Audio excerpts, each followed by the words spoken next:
Siapakah pahlawan itu? Pertanyaan itu sering menyeruak terutama di bulan November ketika bangsa Indonesia memperingati Hari Pahlawan tanggal 10 November. Apakah sosok pejuang yang berjasa bagi bangsa yang kemudian dianugerahi sebagai pahlawan secara resmi oleh negara baru disebut sebagai pahlawan? Lalu apakah mereka para pejuang bangsa yang belum dianugerahi gelar pahlawan oleh negara tidak boleh disebut pahlawan? Apa sebenarnya kriteria pahlawan? Bahkan Bung Karno dan Bung Hatta pun memerlukan waktu yang panjang untuk mendapatkan gelar pahlawan nasional. Kedua bapak bangsa itu tidak serta-merta disebut sebagai pahlawan secara resmi, meski rakyat Indonesia sudah mengakuinya.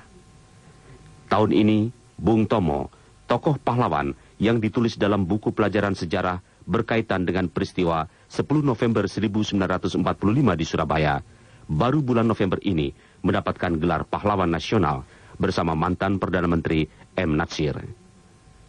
Kita nampaknya harus hati-hati menyebut seorang tokoh sebagai pahlawan bangsa sebelum mendapat rekomendasi Dewan Tanda-Tanda Kehormatan.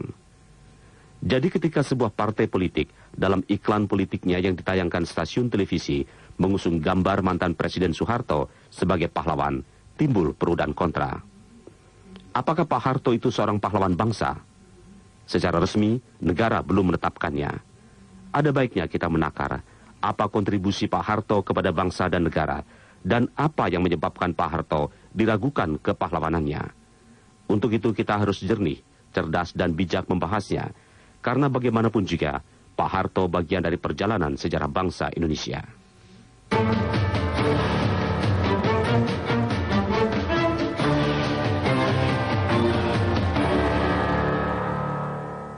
Selamat malam pemirsa, Dialog Aktual kembali hadir menjumpai Anda. Bersama saya Ansi Lema, Dialog Aktual pada malam hari ini akan mengangkat tema menakar sosok pahlawan. Pemirsa, dalam rangka menyambut Hari Pahlawan 10 November lalu, Partai Keadilan Sejahtera menampilkan sebuah iklan yang juga menimbulkan kontroversial di masyarakat karena menampilkan sosok mantan Presiden Soeharto sebagai salah seorang yang ada dalam iklan tersebut. Apa sesungguhnya kriteria seorang pahlawan? Siapa yang pantas disebut sebagai pahlawan dan sesungguhnya apa yang menjadi alasan mendasari sehingga Partai Keadilan Sejahtera memasukkan sosok Soeharto sebagai salah seorang yang disebutkan dalam iklan tersebut? Pemirsa, untuk membincangkan masalah ini pada malam hari ini di studio kami telah hadir 3 orang narasumber. Yang pertama persis di samping kiri saya, beliau adalah Anies Mata, Sekjen Partai Keadilan Sejahtera. Selamat malam Pak Anies. Selamat malam. Selain Pak Anies Mata, hadir juga 2 orang narasumber, yaitu Profesor Dr. Haryono Suyono, mantan Menko Kesra dan Taskin pada masa pemerintahan Orde Baru. Selamat malam, Mas. Assalamualaikum. Waalaikumsalam. Dan pembicara kita yang ketiga adalah Bapak Arbi Sanit, pakar politik sekaligus mantan pengajar di FISIP Universitas Indonesia. Selamat datang Pak Arbi. Malam. Ya. Terima kasih Bapak-Bapak sekalian. Mungkin saya langsung ke Pak Anies. Pak Anies, ini iklan yang dikeluarkan oleh partai Anda ini menimbulkan polemik cukup luas di masyarakat gitu. Kira-kira publik juga ingin tahu apa sesungguhnya yang menjadi pertimbangan dasar sehingga partai Anda memasukkan sosok Soeharto itu dalam iklan tersebut. Jadi serial iklan kepahlawanan ini, iklan para pahlawan nasional ini sebenarnya merupakan rangkaian dari iklan kebangkitan nasional PKS yang sudah kita buka sejak bulan Februari yang lalu. Nah, sebenarnya pesan utama dari iklan ini adalah pesan rekonsiliasi. Maksudnya, jika kita ingin bangkit sebagai sebuah bangsa, kita mesti mempunyai suatu sikap yang jelas terhadap masa lalu kita. Masa lalu kita ini harus kita sikapi secara adil, secara arif, dan proporsional. Luka-luka masa lalu yang pernah ada, itu harus kita lalui supaya kita bisa menatap masa depan secara jujur dan berani. Ya, mungkin ketika PKS menampilkan sejumlah nama, katakanlah di situ ada Bung Karno, di situ ada Bung Hatta, ada yang lain-lainnya, mungkin itu tidak terlalu disorot oleh publik. Tetapi ketika juga di situ ada muncul tokoh Soeharto, itu kemudian dilihat oleh publik. Publik kemudian bertanya, apakah memang kemunculan Soeharto itu juga bisa merepresentasikan visi dan juga senafas dengan apa yang diperjuangkan oleh PKS begitu? Nah, jadi kami sadar sejak awal bahwa Soeharto ini penuh dengan catatan pelanggaran, mungkin HAM, mungkin masalah korupsi dan seterusnya. Tetapi pahlawan itu dalam pandangan kami adalah manusia biasa, bukan malaikat. Manusia biasa, tetapi pada suatu waktu dalam hidup mereka telah melakukan pekerjaan-pekerjaan luar biasa yang tidak bisa dilakukan oleh orang lain. Ya, dalam konteks ini apa pekerjaan luar biasa menurut PKS yang coba kita dilakukan lihat oleh Soeharto, katakanlah seperti itu? Misalnya kita lihat jasa Soeharto dalam waktu mengamankan negara dan menyelamatkan negara pada saat tahun 65. Ya.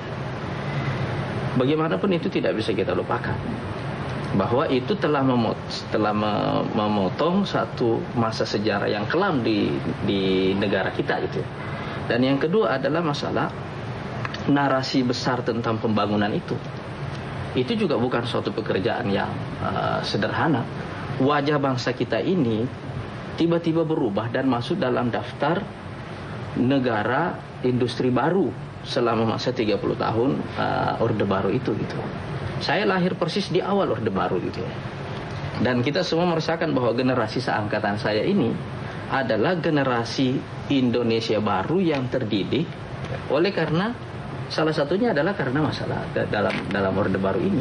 Ya. Tetapi sebenarnya kontroversi yang muncul dalam iklan kami itu bukan hanya pada saat Soeharto, tetapi juga waktu kita memunculkan Soekarno. Ulama-ulama Islam yang pernah dipenjara pada masa Soekarno itu juga sekarang juga mempertanyakan, dan keluarga mereka juga mempertanyakan, apakah kita lupa dengan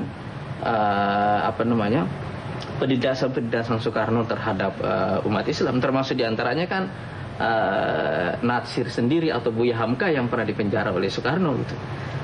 Begitu juga kita di PKS, Ketua Majelis Syuro PKS itu 2 tahun dipenjara pada masa Orde Baru di masa Soeharto itu. Tapi kami melihat bahwasanya jika kita ingin membangun bangsa kita, kita tidak boleh punya dendam terhadap masa lalu gitu loh. Ya, Pak Haryono, ini Anda tentu sudah melihat iklan itu dan sangat menarik ya. Kira-kira bagaimana komentar Anda ketika ada Soeharto? Anda juga dikenal cukup dekat dengan beliau. Bagaimana Anda menyikapi hal ini? Terima kasih Mas, juga para penonton. Bagi saya dalam bidang yang saya dalami selama saya menjadi deputi selama 10 tahun, saya menjadi menteri dan kepala lembaga selama 16-17 tahun, saya merasa bahwa dalam bidang saya Pak Harto itu jasanya memang luar biasa. Ya, jadi betul tadi Mas Anies ini, catatan-catatan itu lengkap. Tentu dalam bidang lain ada juga catatan-catatan yang lain. Tetapi Pak Harto itu dilihat dari berbagai segi, merupakan sosok yang sangat tanggap terhadap apa yang kita usulkan. Jadi kalau kita mau ketemu Pak Harto, mau rapat dengan Pak Harto, itu biasanya kita punya rapat staf yang mengusulkan alternatif 1, 2, 3 dan sebagainya. Lalu beliau, ini yang paling baik alternatif itu, kerjakan dan tanggung jawab.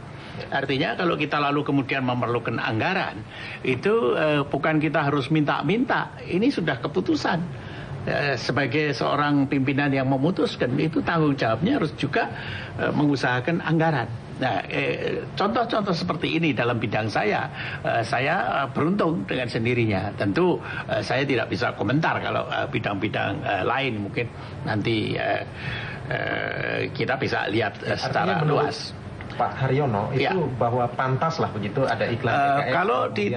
Kalau ditanya para aseptor KB, mereka yang sudah ikut mengikuti proses pengentasan kemiskinan, barangkali iklan dari PKS ini ya itu yang betul. Ya, jadi karena memang merasakan pada waktu itu, tentunya itu tadi bagian-bagian saya ya. Oke, Pak Arbi, lantas kenapa kemudian timbul kontroversi yang cukup luas di masyarakat begitu? Kalau dari penjelasan apa yang digambarkan oleh Pak Anies, sepertinya memang Soeharto layak dan juga diafirmasi oleh Pak Haryono gitu loh. Menurut Anda, bagaimana komentar Anda terhadap iklan ini? Ya, jadi di situ ada beberapa poin yang mungkin bisa menjelaskan kenapa kontroversi itu timbul. Pertama adalah kontroversi di antara kepentingan politik dengan dengan kejujuran untuk memang mengakui mereka pahlawan. Karena ini kan dilakukan seperti juga pernah ini dibuat sejarahnya kan sudah ada ini. Dulu itu si Sutrisno yang begitu juga, ya. Lalu datang lagi Rizal Malarangeng begitu juga. Lalu sekarang PKS. Ya, semuanya kan dalam rangka pemilu. Jadi ini mengangkat Soeharto sebagai pahlawan atau memperalat Soeharto untuk menang pemilu. Ada kesan eksploitasi begitu? Iya jelas. Yang dilakukan jelas, dan diakui sendiri oleh beberapa orang dari PKS ya.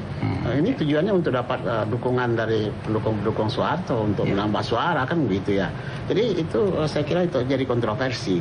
Kalau kontroversinya dalam tujuan itu ya. Dalam tujuan. Ini maksudnya untuk memang mau mengangkat Soeharto sebagai pahlawan atau malah memperalat Soeharto untuk menang pemilu.